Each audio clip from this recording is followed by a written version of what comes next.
নদী যেমন পাথর ইট বয়ে নিয়ে এসে তার পাড়ে ফেলে, তেমনই সমুদ্র কোরালগুলোকে, মৃত কোরালগুলোকে এনে এইসব জায়গায় জমা করেছে। এরকম এই যে ছোট ছোট কেভ এখানে প্রচুর পরিমাণে রয়েছে। এমন একটা জায়গায় এসে পৌঁছলাম যে জায়গাটা দেখলে আপনাদের চোখ আরও ধাঁধিয়ে যাবে। এর মতো ভিউ সত্যি দেখিনি, জাস্ট একবার ভিউটা দেখুন। এবার দেখাবো আপনাদের স্বরাজ আইল্যান্ড অর্থাৎ হ্যাভলক আইল্যান্ডের সানসেট।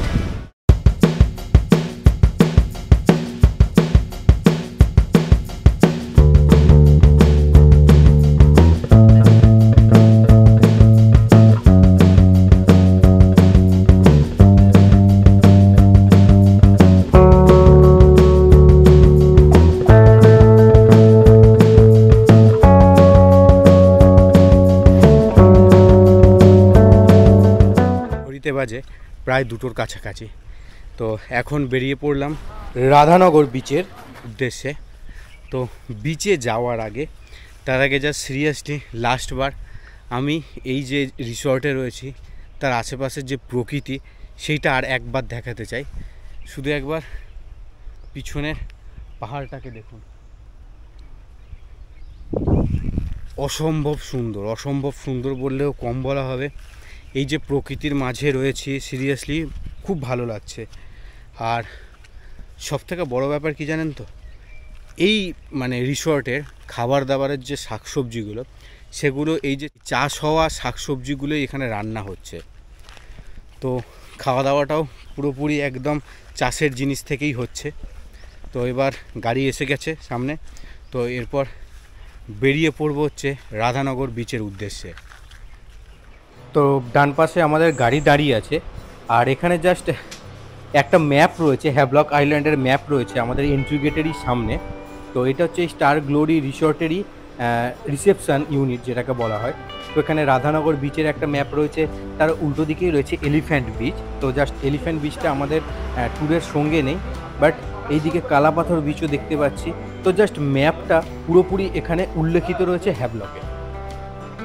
আর এটা হচ্ছে আমাদের স্টার গ্লোরি রিসর্টের রিসেপশনের জায়গাটা।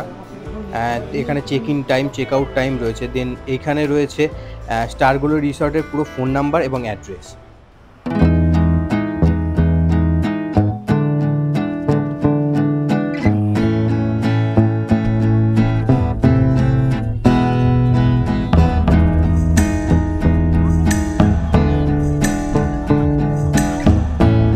ফাইনালি এবার গাড়ি পার্কিং করে, পিছনে পার্কিং করে সামনে চলে এসেছি রাধানগর বিচের এন্ট্রি গেটের দিকে।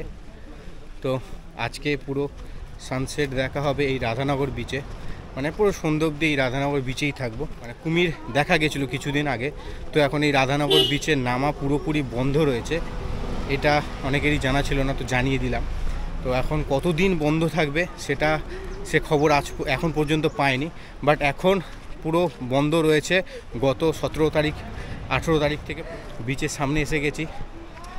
অসম্ভব হাওয়া চলছে, আর রোদ্দুরের যেমন তেজ রয়েছে সেরকমই ঠান্ডা, হালকা ঠান্ডা বাতাসও বইছে। অসাধারণ জায়গা।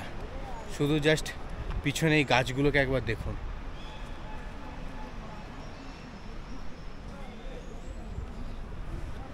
অসম্ভব সুন্দর এই জায়গা। আর এই রাধানগর বিচে ঢুকলেই প্রথমেই একটা ফার্স্ট এড স্টেশন রয়েছে, আর এখানে আন্দামান নিকোবর ট্যুরিস্টের যে পুলিশের যে গার্ড, সেই গার্ডের রুমও রয়েছে এখানে। তো জাস্ট একটা জিনিস দেখাই, গাছটা কয়েকশো বছর পুরানো। জাস্ট গাছগুলোর কাণ্ডগুলোকে একবার দেখুন, জাস্ট দেখার মতো কত মোটা কাণ্ড রয়েছে এই জায়গাটায়। তো ফাইনালি এবার বিচের দিকে নামবো। প্রথমেই চোখে পড়লো এরকম ছোট ছোট বসার জায়গা রয়েছে, যেখানে প্রচুর পর্যটক এখানে আরাম করছে বসে, বিকজ বাইরে খুব রোদ।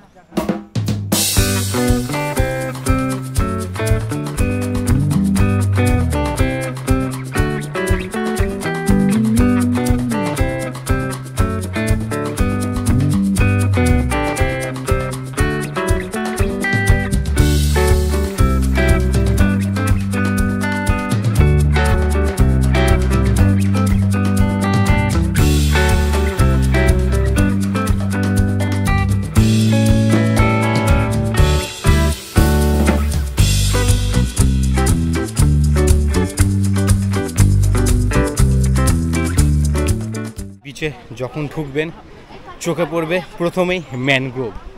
এই যে পিছনে পুরোটাই এখানে ম্যানগ্রোভ দেখা যাচ্ছে।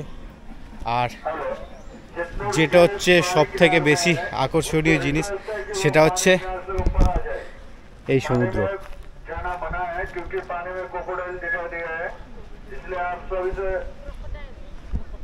এত জায়গায় সমুদ্র দেখেছি, সিরিয়াস এর মতো ভিউ মানে সিরিয়াসলি মুখে বলতে পারছি না, এর মতো ভিউ সত্যি দেখিনি।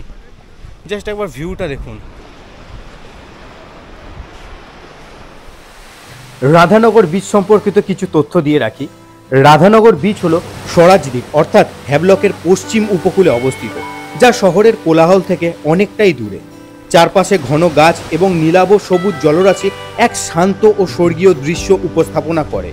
রাধানগর বিচ 2004 সালে টাইমস ম্যাগাজিন দ্বারা এশিয়ার 7তম সমুদ্র সৈকতের খেতাব পেয়েছে। এখন প্রায় বিকেল 3:30-4টের মতো বাজে। জাস্ট রোদ্দুর তো মানে অসম্ভব লেভেলের রোদ্দুর এখানে, মানে মুখের এক সাইড অন্তত সে পুড়ে যাওয়ার মতো ব্যাপার। বাট পর্যটকদের শুধু ভিড়টা একবার জাস্ট লক্ষ্য করুন। কেন মানুষ আন্দামান ভালোবাসে, সিরিয়াসলি এইটা তার প্রমাণ যে এত রোদেও তাদের ক্রেজটা কমছে না। তো সানসেটের জন্য অপেক্ষা করব, এখনও প্রায় ঘন্টা দেড়েক দুয়েক তো এমনি মিনিমাম বাকি রয়েছে। তো সানসেট যতক্ষণ না হয় তো পুরো বিচটা অনেক বড়, মানে একদম শুরু করে প্রায় ধরুন বিচটা প্রায় 3-4 কিলোমিটার তো মিনিমাম হবে। তো বিচটা পুরোটা ঘুরে দেখব। তো সামনেই একদম এই দূরে রয়েছে একটা ঘন জঙ্গল টাইপের, মানে বিচ এবং জঙ্গল একসাথে, আর পিছন দিকেও সেম একদম। তো একটু সামনের দিকে এগোই, বিচটা আস্তে আস্তে এক্সপ্লোর করি। বাট এখানে এসে একটা জিনিস লক্ষ্য করছি যে এখানেও বিচের ধারে প্রচুর ম্যানগ্রোভ হয়ে আছে। সিরিয়াসলি এই সাইডগুলো পুরোটা ম্যানগ্রোভে ভর্তি। আর সামনে গেলেই প্রায় বিচ শেষ, আর হার্ডলি 200-300 মিটার বাকি আছে বিচ শেষ। একদম বিচের শেষ প্রান্তে চলে এসেছি। জাস্ট অসাধারণ ভিউটা একবার দেখুন।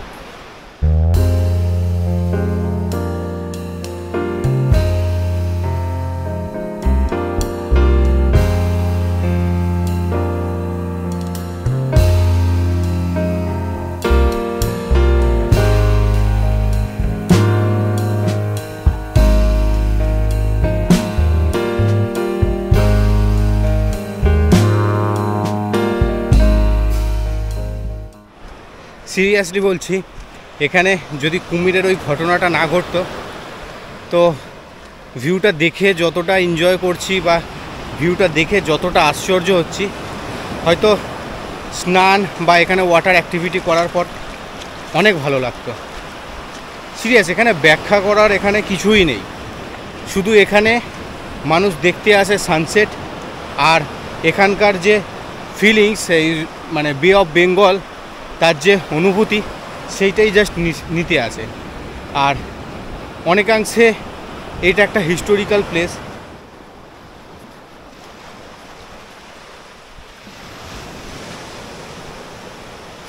ফাইনালি চলে এসেছি ওই যে বিচের কাছে, বিচের এক প্রান্তে যে জঙ্গলের কথাটা বলেছিলাম, তো আছি তারই মধ্যে।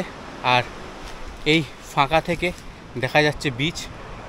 তো এর ভিতরে এমন কিছু দেখার নেই, জাস্ট নর্মালি জঙ্গল। তো জঙ্গল বলতে গেলে একদম ঢোকারও প্রায় পজিশান বলতে গেলে নেই। তো পুরোটাই একদম বন এবং জঙ্গলে ভর্তি। আর ঠিক এই জঙ্গলের পিছনেই রয়েছে পাহাড়। তো পাহাড়ে তো আর যেতে পারবো না, তো আস্তে আস্তে বিচের আরেক প্রান্তটা ঘুরবো। আর যেটা বলেছিলাম যে এই বিচের বিশেষত্ব হচ্ছে এই বিচের স্বচ্ছ জলে স্নান আর রয়েছে সানসেট। বাট ওই কুমিরের সমস্যার জন্য তো এখানে স্নান করা হলো না। বাট সানসেটটা দেখব, খুবই আগ্রহ প্রকাশ করছি সানসেটটা দেখার জন্য। বাট এখনও অনেক হিউজ, অনেক সময় বাকি রয়েছে। তো পুরো বিচটা আস্তে আস্তে দেখি কভার করব, বিচের খুঁটিনাটি সবই আপনাদের সামনে তুলে ধরবো। বিচের জঙ্গলের পার্ট ছেড়ে এবার যে পাহাড়ের পার্টটা বলেছিলাম চলে এসেছি। এখানে একটা কথা বলে রাখি, ছোটোবেলায় একটা মাদাগাস্কার বলে একটা ফিল্ম দেখেছিলাম, কার্টুন ফিল্ম। তো পাহাড়ের কিছু কিছু গাছের সেট ঠিক কতকটা সেরকমই লাগছে।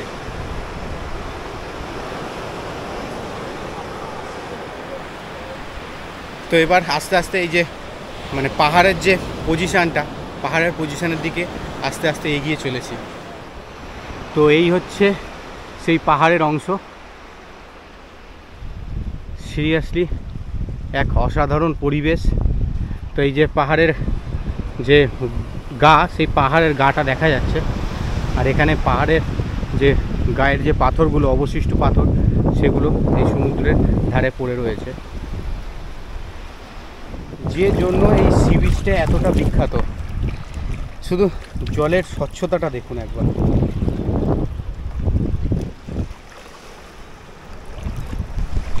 সিরিয়াসলি খুব স্বচ্ছ জল, আর মানে অত্যাধিক কি বলবো, পরিষ্কারও বলতে পারেন।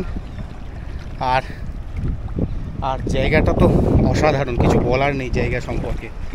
তো আমি বিচের একদম ঠিক ওই প্রান্তে ছিলাম, ওই প্রান্ত থেকে এতটা হেঁটে এসেছি জাস্ট এই যে পাহাড় আছে, এই পাহাড়টাকে দেখার জন্য, জঙ্গলে ঘেরা পাহাড়, তো সেটাকে জাস্ট দেখার জন্য এখানে এসেছি। তো আসাটা সিরিয়াসলি পুরো সার্থক আমার। এখানে কোনো পর্যটক বেশি কেউ নেই, একজন অথবা দুজন এরকম হাতে গোনা কয়েকটা পর্যটকই এখানে আসে। এখানে বেশি কেউ আসে না, কারণ এখানে জাস্ট পাহাড় ছাড়া দেখার আর কিছুই নেই। তো এখানে দেখুন পুরো ফাঁকা বিচ, বাট পিছনের যে দিকে মেন যে পয়েন্ট বিচটা আছে, ওখানে কাতারে কাতারে পর্যটক। তো এইখানে আসতে অনেকটা ঠান্ডার স্বস্তি রয়েছে। এখানে রোদের তাপটাও এখানে অনেকটা কম, এখানে অনেকটাই ঠান্ডা রয়েছে বিকজ অফ পাহাড়ের যে ধার, সেই ধারের ছাওয়াটা যেটা পড়েছে। তো এখানে প্রচুর টিয়া রয়েছে, প্রচুর টিয়া ডাকছে। জানি না অডিওতে কতটা ধরা পড়বে, প্রচুর সংখ্যক টিয়া রয়েছে এখানে, প্রচুর টিয়া ডাকছে। এখানে এসে দেখতে পেলাম প্রচুর সংখ্যক মৃত কোরাল এখানে রয়েছে। যেমন এই আমার পায়ের কাছে রয়েছে একটা মৃত কোরাল। এছাড়াও এই যে এগুলো পাথরগুলো দেখা যাচ্ছে, এগুলো কিন্তু প্রত্যেকটা মৃত কোরাল।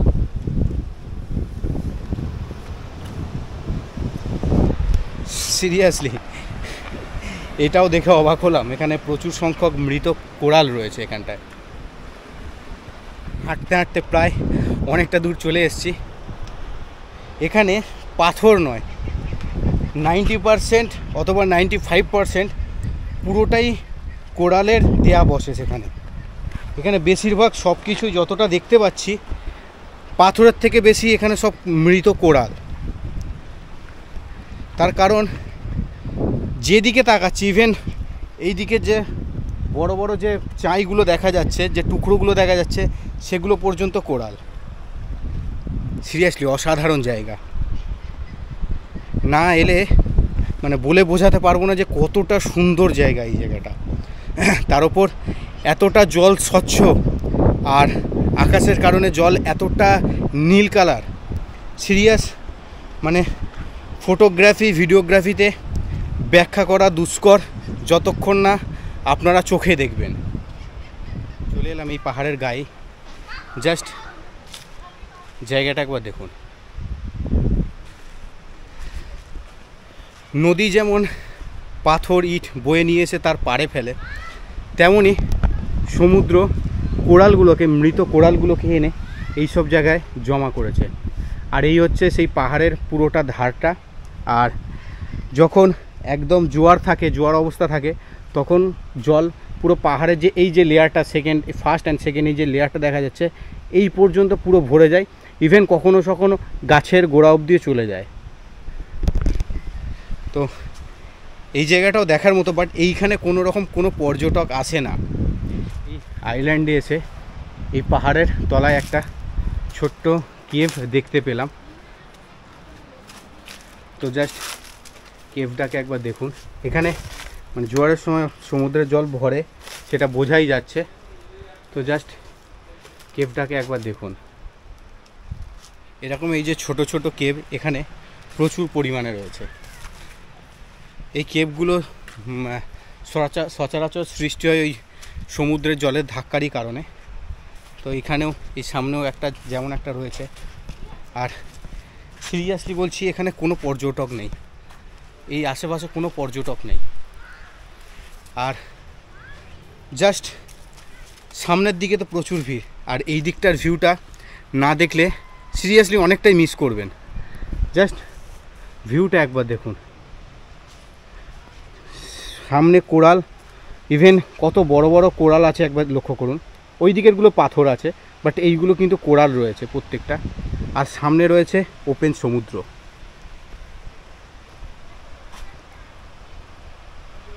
সূর্য খুব তাড়াতাড়ি অস্ত যাবে, আর হাতে মাত্র কয়েক ঘন্টারই সময় আছে। তো বিচের আরেক প্রান্ত যাব, আপনাদেরকে বিচের আরেক প্রান্ত দেখাবো। তো চলুন বিচের আরেক প্রান্ত যাই।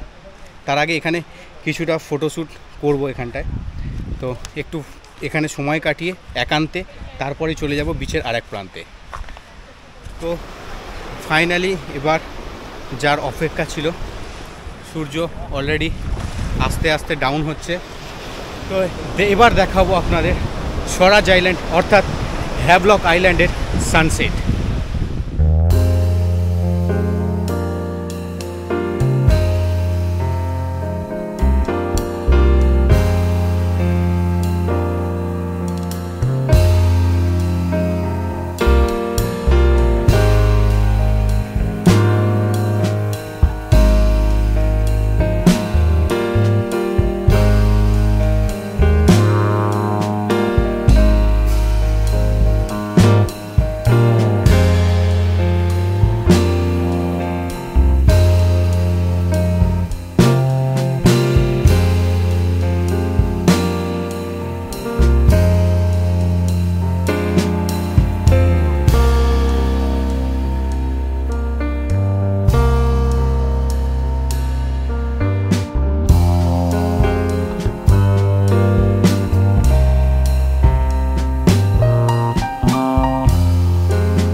এখানে সানসেট হয়ে গিয়েছে, অর্থাৎ সূর্য অস্ত চলে গিয়েছে, এবং পিছনে ওই যে দেখা যাচ্ছে চাঁদ মামা।